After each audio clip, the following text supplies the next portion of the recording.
Hey folks, OnePieceTCG here, and in today's video we are going to be doing a One Piece card game Katakuri deck profile from OPO3. So I know it's been a little while since I've uploaded. I go on and off with my work schedules, and I also have a lot of hobbies, so I get very busy. But excuses aside, it's just always been the case that sometimes for me it's 100 episodes 100 videos, and then sometimes I can hit a slow patch. But yeah, exciting. And starting off, we've got Katakuri. Very exciting leader, especially with the recent restrictions that have hit red.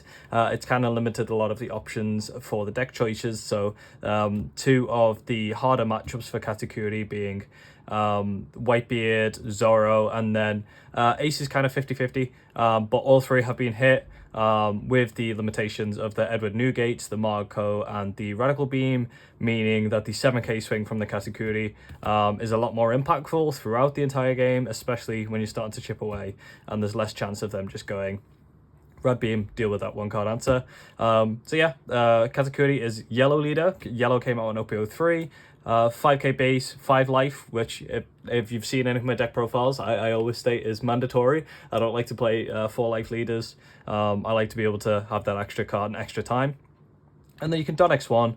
When attacking, you can look at your own or your opponent's life, top of the life, and then you can decide whether to put it on the top or the bottom.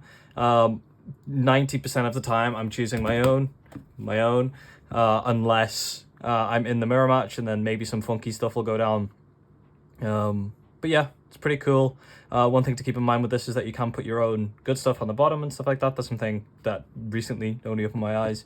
But yeah, really fantastic leader. And this is the list that I managed to take down one of my store championships with. We had 2 in Liverpool, and I came second in one using Zoro, and my friend Adam won that one, and then I came first in this one, just managing to beat his ace with the Katakuri the second time around, but he got me the first time. So yeah, let's get into it. You've seen the leader, and straight off we'll just look at some of the goodies. So we got 4 pudding. I think 4 is mandatory. The weird thing about the pudding is it's basically Nami, but instead of check top 5, it's check top 4. And I don't know why they've done that. But yeah, there's some form of a limitation. But the good thing about the deck is that the majority of the cards in the list are Big Mom Pirates or Sanji. I think the only card that isn't is your big mom is the Shibahoshi, being a merfolk. But yeah, we deal with that. Yeah, cards fantastic. What's really important in this list, as well as that cards actually have counter. There's a lot of yellow cards that don't have any counter, or a lot of lists running a lot of options, so you've got to be careful with that. But yeah, she's nice. I'll often use her just to grab a 2k, or I'll prioritize hitting some of the bigger targets. A lot of the time when playing through this list, I'm doing something turn 1, 2, and 3.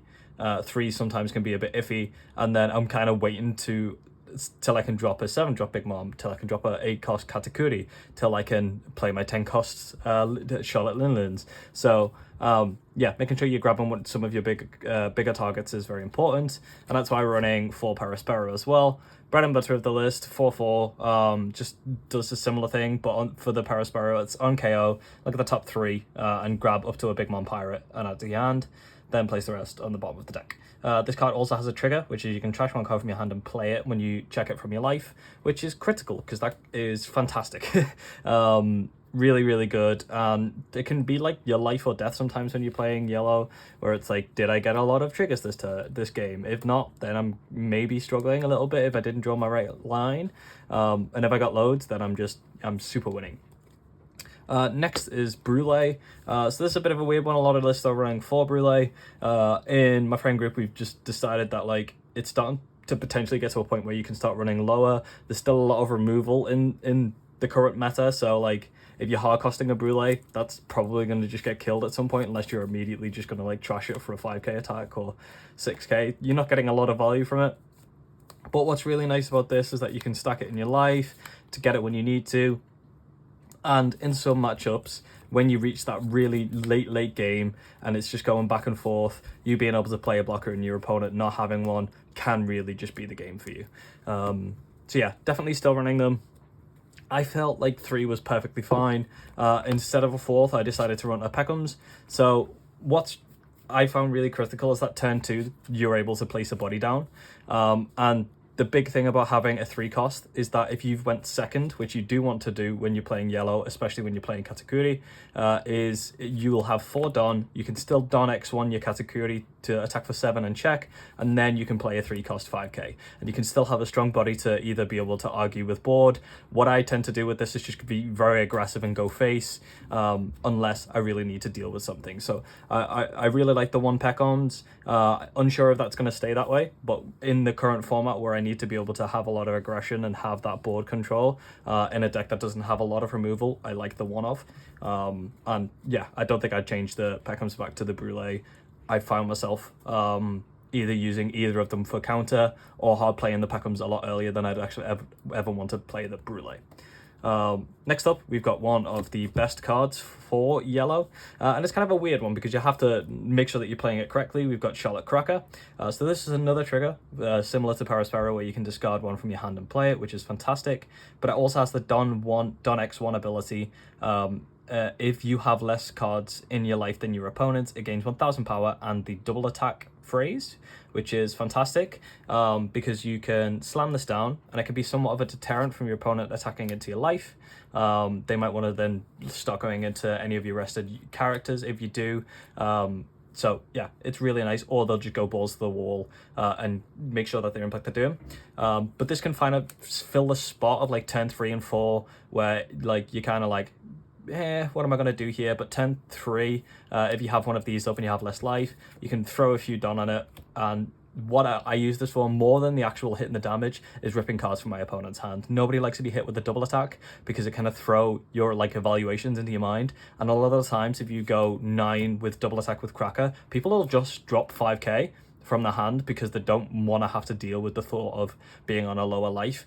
But in this deck, I'm going to lower your life for you anyway. So a lot of the time it's like, okay, so either take 2 life and then you're going to lose both of the other life that you have at this point because it's so much pressure, or lose a heck ton of counter from your hand, which is really nice.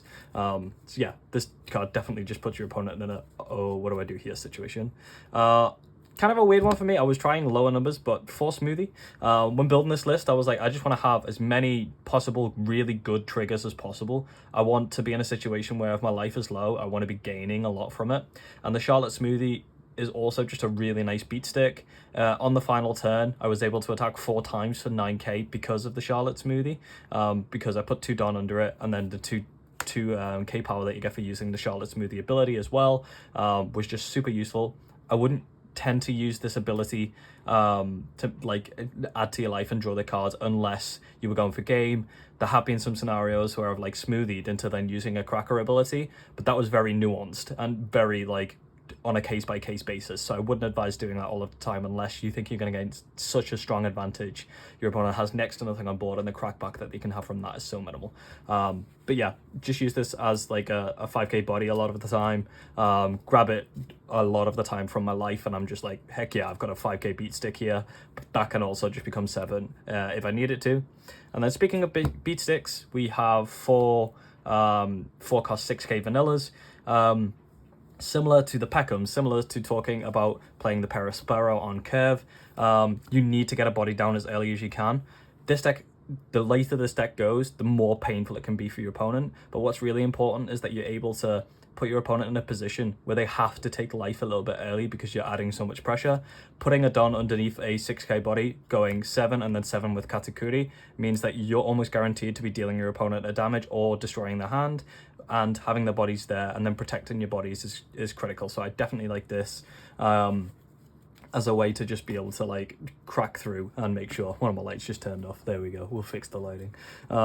Next up is a card you'll probably seen, Shirahoshi. I'm running 3 in this list. My issue with this is if you draw this card, it's just dead in your hand. If you hard play this card, you gain nothing.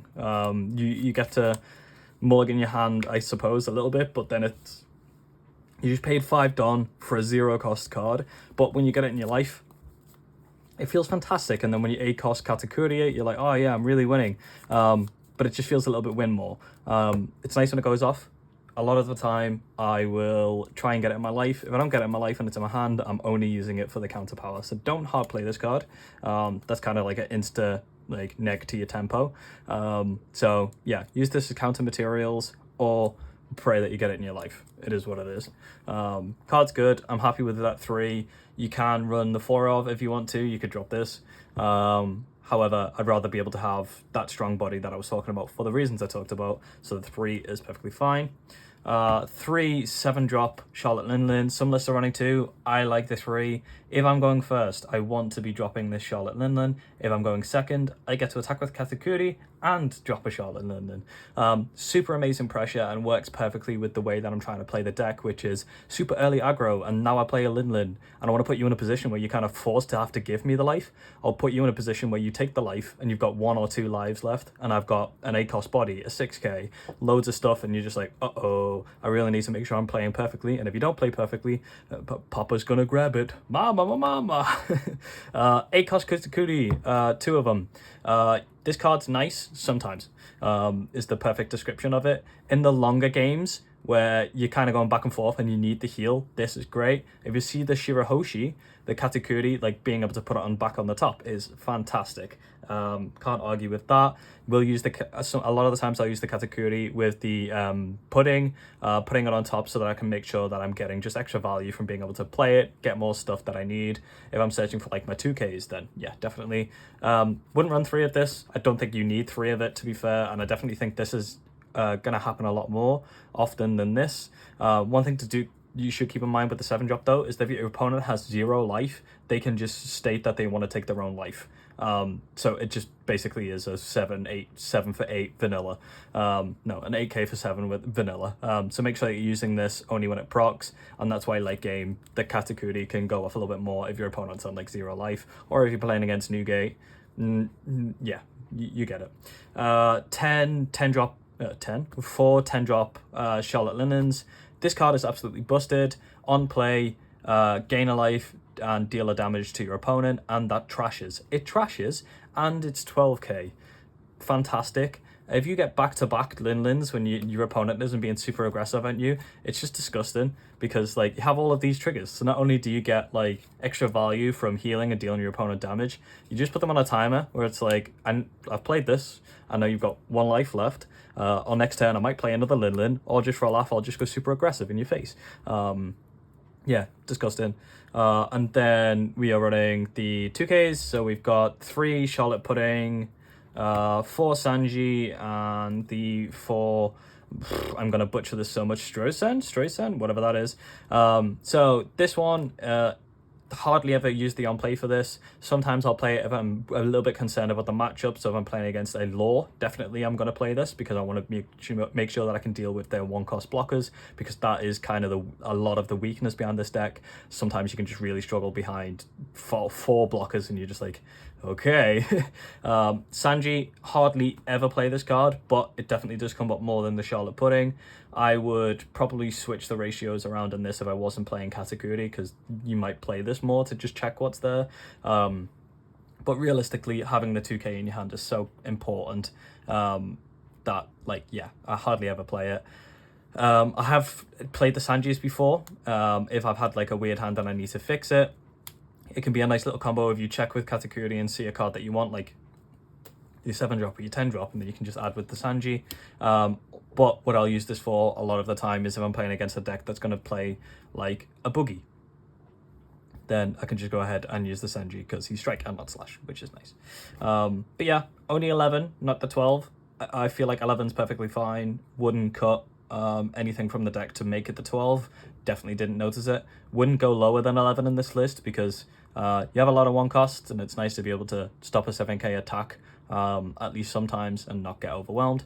But yeah, finishing it up, my option cards, I'm running 3 Thunderbolt, and you might be wondering, why isn't he running the other 2 costs, the Shirahoshi, you know the one I'm talking about, the one that allows you to heal. I was just putting myself in a position where I was thinking, do I really want to be discarding 2 cards to heal? And the answer is that sometimes yes, but a lot of the times also no. And it's nice to go Katakuri to put it on the bottom, but then I just found myself also thinking, if I'm in that position, maybe I'm just going to be losing anyway, and it's such a brick in my hand. Like, yes, it's nice to be able to keep 2 Don up and like stop a 5k attack, But I'd rather just put myself in a position where I can take that attack and then defend the smaller weenies. And if I'm getting attacked 4 times in a turn where I need 5k, something drastically has gone wrong anyway, and then it is what it is. But the Thunderbolt is super nice if you're playing against a blocker heavy list that isn't black, and I mention that because that can't be KO'd. But what I'll do a lot of the time with the Thunderbolt is not use it throughout the entire game. I'll keep it in my hand, and then on the final turn, when I'm going for the KO, I'll use the Thunderbolts, ensuring that I definitely at least have some life left, because it's mandatory that you pay the trashing a life as a cost. And then I'll just be able to KO a blocker and then go for game with my bodies on board, with my huge Katakuri, which is nice. One thing that I'll do a lot is if my opponent even has a body, I'll sometimes keep this in my hand if I know they're going to be playing a heavy blocker deck. So if I'm playing against Law, for example, I might keep this in my hand instead of like triggering it on a Rush Zorro from Law, because I know that later on I'm going to have to need this to be able to stop the Trafalgar Laws, the 1-cost blockers. So I'll be like collecting these as much as possible and punishing them for relying on building a wall. That's the list. That was a lot of information. I know it is, but it's pretty cool. If you've got any questions about the list, give me a heads up. If you've got any spicy stuff that you've been running, let me know. I love yellow. If you watched the content when I was playing Digimon, you saw that I only played yellow, and that's why I've been trying to max rarity this out. Love the archetype, love healing. Super fun, super nice right now, and definitely in the higher tiers, especially after the nerfs now. If you don't play this deck, at least learn how to play against this deck, because you're probably going to be playing against it a lot. But with that, thank you for watching the video, and peace.